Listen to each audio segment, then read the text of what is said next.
Assalamualaikum warahmatullahi wabarakatuh. Bismillahirrahmanirrahim. Di zaman ini tentu banyak hal yang perlu mendapat perhatian.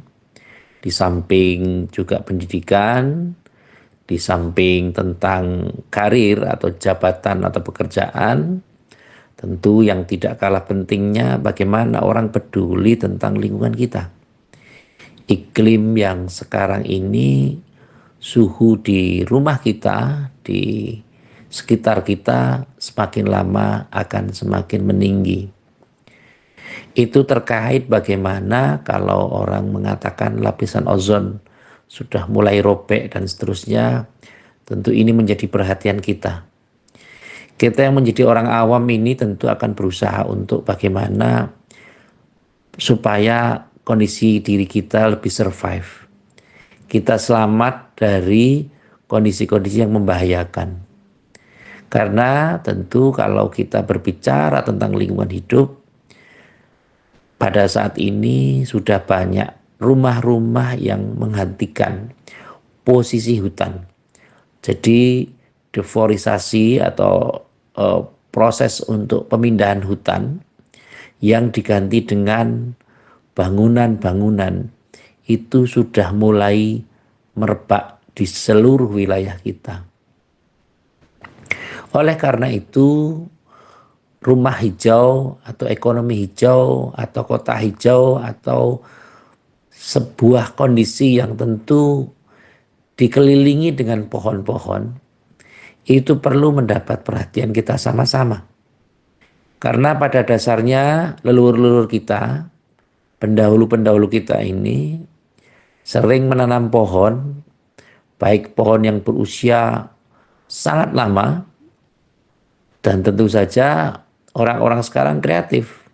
Mereka menebang pohon itu, tapi ironisnya tidak digantikan dengan pohon yang baru. Sehingga proses penyerapan dari air atau kondisi yang lain itu akan menjadi lebih terhambat.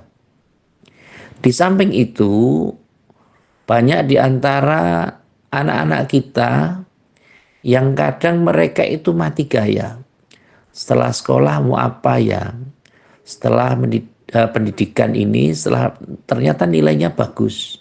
Tetapi ketika nilainya bagus, mereka keluar dari SMP, SMK, atau SMU, atau SMA, atau yang sederajat, atau bahkan perguruan tinggi, mereka itu masih bingung di mana mereka mau mencari kerja dan tidak siap untuk membuka lapangan kerja. Sementara pada saat ini ada hal-hal yang ringan yang tentu saja harus dirintis, yakni dengan persiapan untuk menanam pohon. Karbo atau karbon dioksida ini semakin lama akan semakin besar kondisinya. Emisi kendaraan juga semakin lama semakin banyak. Sementara orang tidak mempersiapkan akan hal ini, tidak mempersiapkan penangkalnya. Sehingga semakin banyak mereka mendapatkan sesuatu, mereka akan mengkondisikan. Akhirnya ya paru-parunya yang sakit, jantungnya yang bermasalah, ginjalnya yang juga bermasalah. Dan logikanya sebenarnya biasa-biasa saja. Kalau kita lihat dari berbagai tahun, lulusan kedokteran di Indonesia ini sangat banyak. Tetapi ironisnya itu berbanding lurus dengan bertambahnya rumah sakit.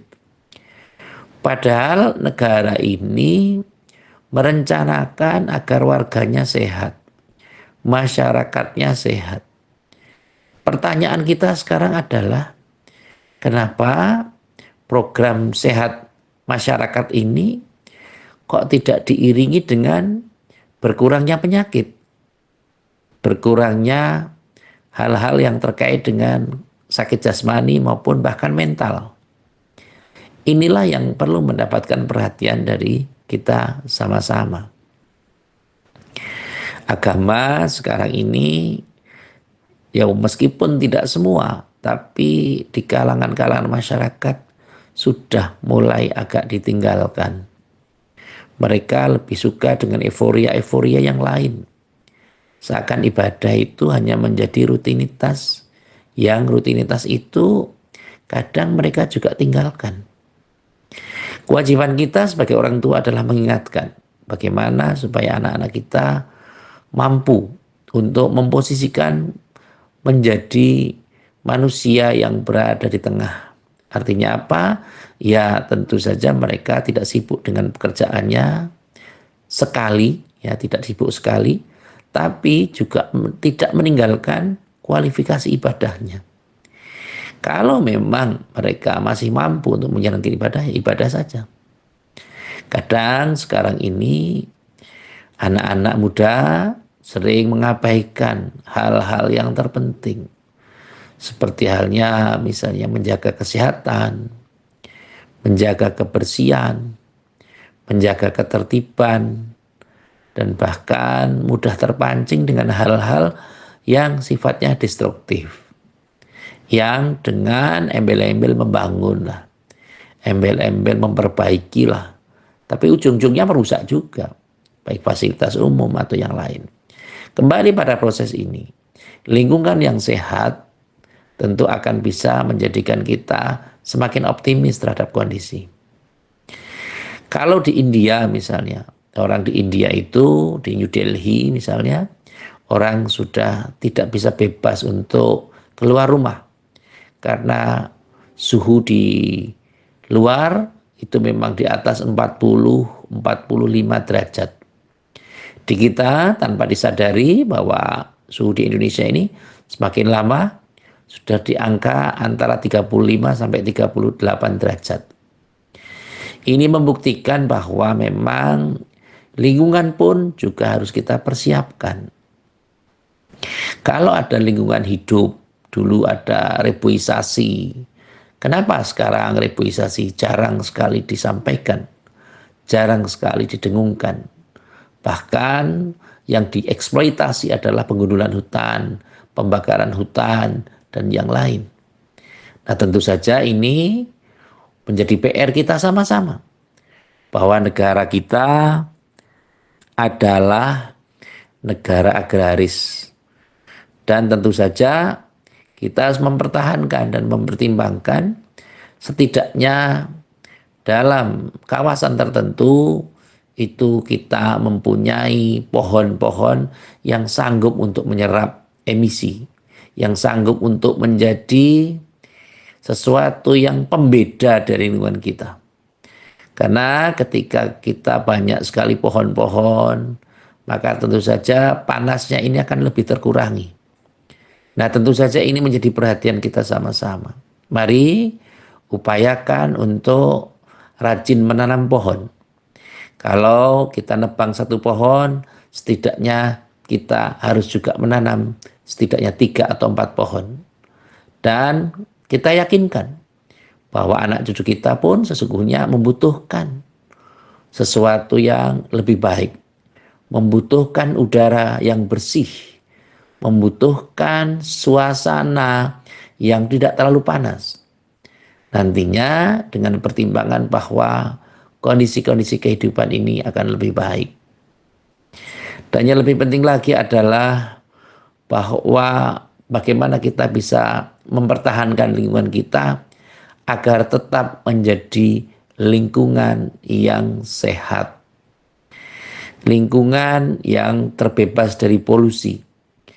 Kita yakinkan, kita ketahui bersama bahwa Pulau Jawa ini sekarang sudah rawan dengan polusi. Sehingga tentu saja ini menjadi perhatian kita sama-sama. Bagaimana cara menghindarkan dari polusi itu? Ternyata sekarang di kampung, di desa-desa ini sudah sedikit sekali orang yang peduli menanam pohon untuk bisa menjadikan lingkungannya menjadi lingkungan yang mempunyai udara yang bersih. Jarang sekali orang yang peduli terhadap klorofil atau zat hijau daun dan seterusnya. Mereka lebih suka dengan makan makanan yang instan, tapi tidak suka sayuran. Ini yang harus kita perhatikan sama-sama. Semoga dengan kita berpikir bagaimana memperbaiki lingkungan, kita akan membuktikan juga bahwa kita menjadi generasi yang peduli terhadap generasi yang berikutnya. Jangan sampai ketika kita sudah tidak ada nanti, anak-anak kita tidak tahu kapan dan di mana dia harus menanam pohon. Bayam, sawi, kangkung. Mereka tidak mengerti tentang toga, tanaman obat dan keluarga. Mereka tidak mengerti bagaimana merawat dan memelihara, bagaimana mengolah padi dan seterusnya. Untuk saat ini mungkin orang-orang tua kita sudah memahami bagaimana mencontoh, bagaimana menanam padi, bagaimana memanen padi. Tentu kalau anak-anak cucu kita tidak diberitahu informasi tentang padi, informasi tentang makanan pokok, tentu mereka juga akan kerepotan di kemudian hari. Kalau mereka, walaupun mereka punya uang, mungkin uangnya banyak, tetapi badannya tidak sehat, mungkin di sekitarnya banyak sekali makanan, tapi ternyata dia kena diabetes, kena hipertensi, kolesterol, asam urat. Apa yang bisa mereka perbuat? Tentu uang dan makanan-makanan yang enak di sekitarnya itu tidak akan ada manfaatnya. Karena yang peduli terhadap kesehatan itu penting. Maka tentu saja ini menjadi perhatian kita sama-sama. Bahwa anak kita perlu diajari bagaimana cara hidup yang sehat. Bagaimana berpuasa. Tidak hanya sekedar di bulan Ramadan saja. Tapi kalau bisa ya di hari-hari yang lain. Kalau memang kondisi kita memang kurang sehat, ya tentu dengan cara-cara yang lain. Setidaknya secara teknis, anak-anak kita dibekali dengan ilmu dan pengetahuan yang cukup untuk bisa mengarungi kehidupan ini. Yang terakhir, seperti biasa, mari kita ikhtiarkan, kita saling mendoakan. Semoga kesulitan hidup kita apapun jenisnya, semoga dimudahkan Allah Subhanahu wa Ta'ala.